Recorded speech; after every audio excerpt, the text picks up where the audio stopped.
conforme aux normes internationales, composé d'une combinaison unique de lettres et de chiffres, suivi du numéro de la région. Seulement, certains véhicules continuent de circuler avec des plaques d'immatriculation de type WW, en dépit des règles en vigueur, ce qui entraîne de nombreuses infractions. Le porte-parole du gouvernement a ainsi lancé un avertissement ferme aux propriétaires de ces plaques non conformes. Ces plaques sont illégales et régulièrement les services de police mènent des opérations pour pouvoir justement arrêter tous les véhicules qui ont ces plaques fantaisistes. Et tous ceux qui utilisent ces plaques vont être confrontés à la rigueur de la loi.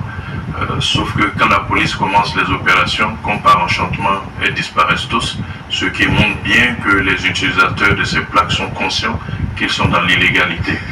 La semaine dernière, le Conseil national des droits de l'homme de Côte d'Ivoire a publié un rapport recensant 4481 cas de grossesse survenus en cours de scolarité entre septembre 2024 et juin 2025. Ce chiffre représente une augmentation de 8,31% par rapport à l'année scolaire précédente.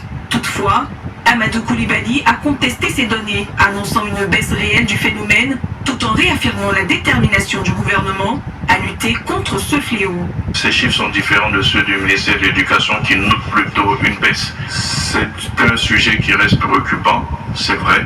Le ministère en a fait son cheval de bataille et du compte-rendu verbal qui a été fait en conseil de gouvernement, ces chiffres sont plutôt en baisse et on devrait s'en féliciter, mais continuer à travailler pour tendre vers l'objectif zéro grossesse en milieu scolaire. Les 5 gendarmes ivoiriens arrêtés au Burkina Faso il y a quelques jours ont été libérés par les autorités burkinabées et sont rentrés discrètement à Abidjan dans la soirée du 29 juin 2025.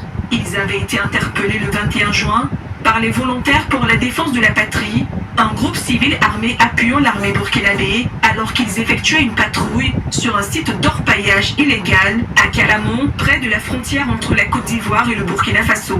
Cette libération a été saluée par le gouvernement ivoirien. Nos frontières sont ce qu'elles sont, les limites ne sont pas toujours très nettes, donc il arrive que nos hommes traversent la frontière ou que les hommes armés du Burkina traversent aussi la frontière côté ivoirien, mais aujourd'hui un canal est trouvé pour régler donc ce genre de situation.